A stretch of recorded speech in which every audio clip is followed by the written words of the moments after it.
Let's create a SQL Server AlwaysOn Availability group.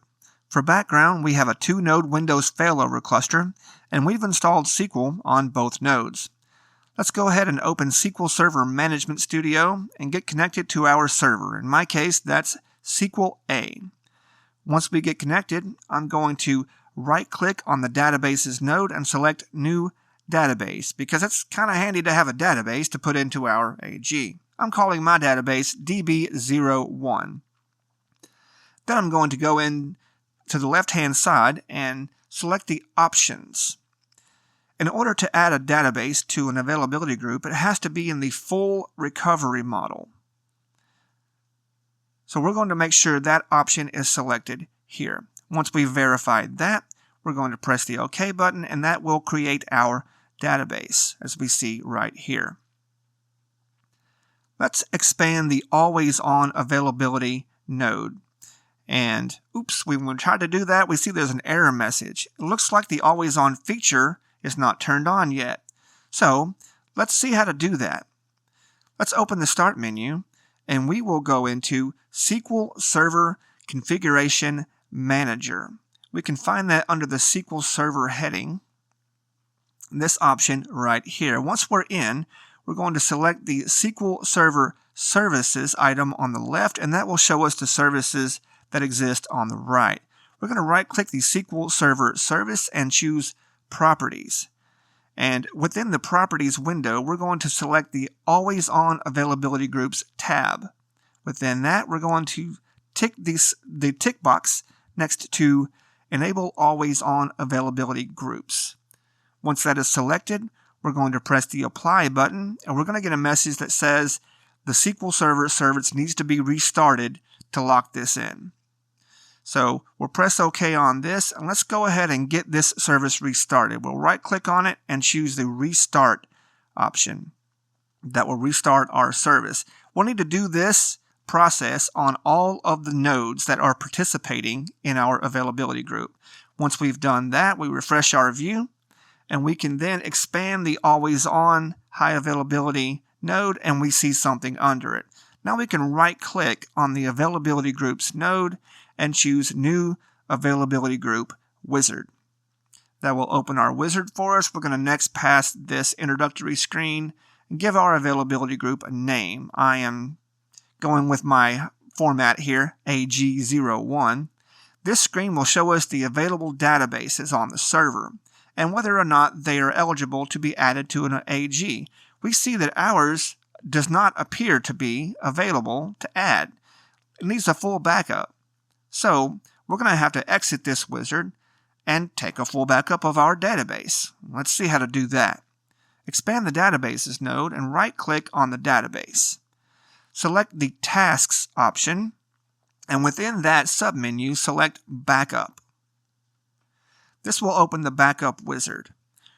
I'm going to select the Full Backup option. There are other backup options here like differential and transaction log for other purposes we'll cover in a later video. Some people also like to choose the copy-only backup, which is a type of full backup that doesn't set a certain backup bit. I'm also going to make sure that my backup path and file name are correct and that they are what I want.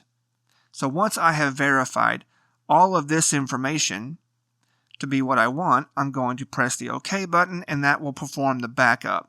And now we see that has completed, and I can continue on with my wizard here. I'm going to right-click that availability groups again and select Create a New One. Next, past our introductory screen, and once again give it our AG01 name. On the next screen, we see that our DB01 database now meets the prerequisites to be added to an availability group, and that tick box next to the database appears with a black rim around it, indicating that we can select that box now. So I'm going to do that, and we're going to press the next button here. This is the screen where we give our availability group all of the options that we want it to have. The first one being adding another node to it. The nodes in an availability group are called replicas. I'm going to connect to my other SQL node called SQL B. And Once I press the connect button, that will put SQL B into the list here of nodes that we can configure.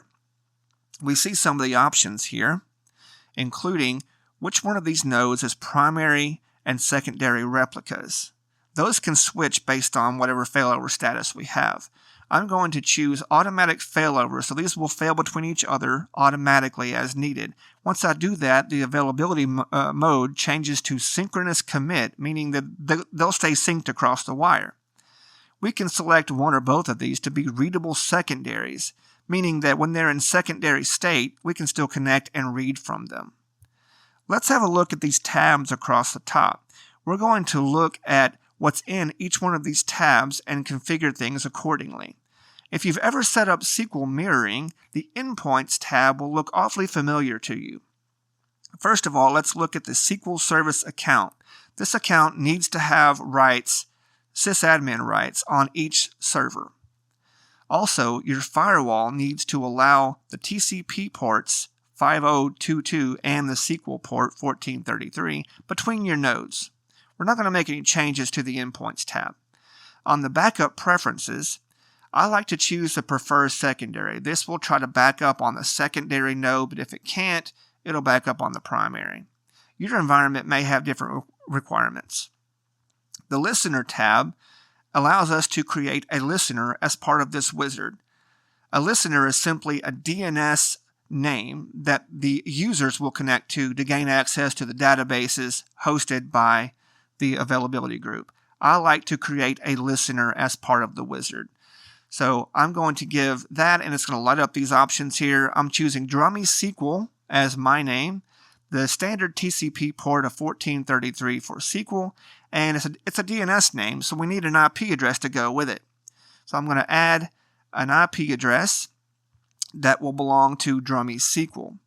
Now, I want to give a word of caution here. This wizard, when we finish it and press the final button, it's going to reach out and try to create this DNS name. It's going to try to create that in Active Directory and DNS. So it needs rights to do that. Specifically, the cluster name needs the rights to create objects in Active Directory. If it doesn't have those rights, the wizard, that part of the wizard will fail, and subsequent parts will too. So let's hop over to our domain controller and see how to do that. See how to give the rights. I'm going to locate our OU where our SQL servers live and delegate control. And once again, we have to provide the rights to the cluster name, which is a computer object in Active Directory. We see that our search box doesn't look for computer objects natively. We have to tell it to specifically include computer objects in its search. So I'm going to tap the Object Types button, and we're going to select the tick box next to computers to tell our search to include computer objects when we do a search. With that selected, now I can type in my cluster name, which in my case is SQL Cluster. Very unique, we know, right? And then click the Check Names button. Once I click Check Names, it underlines the name to indicate that it found it in the directory. I can press OK on that, and we see we have the cluster object in there to assign rights to. I'm going to select the Create a Custom Task to Delegate, and on the next screen, I'm going to select the button next to this folder and existing objects. On the next screen after that, we're going to select the box next to Create All Child Objects, and then we're going to press the next button. This is going to be our summary screen when we finish, and now we have applied the rights to create objects. We're going to switch on back to our SQL A node and finish up with our wizard. The next screen in our wizard gives us the option of how we want the initial data synchronization to happen. Do we want to do a full backup and restore that manually to each node? Or do we want SQL to do that for us in something called automatic seeding? I like automatic seeding. It's great. So I'm choosing that option here and going to press Next. This is going to do a quick validation, and we see that we have passed the validation. And I'm going to press Next on that. We see our summary screen, and we're going to verify that all of our information is correct and press the Finish button, and this is going to actually create the availability group. Now, I like to click the More Details button. That just shows me kind of what's going on in the background here. And I can monitor each step of the process as it happens, and we see that all these have completed with green checks, and we are good to go. Our availability group is created, as we can see under the Always On High Availability heading, and we see our AG01 availability group. I'm going to expand that, and we see all of the pieces parts of the availability group, which I will cover in a later video as we go into more detail about how to work with availability groups, how to fail over, add databases, remove databases, and things like that. So I certainly hope you will join me for the subsequent videos on availability groups.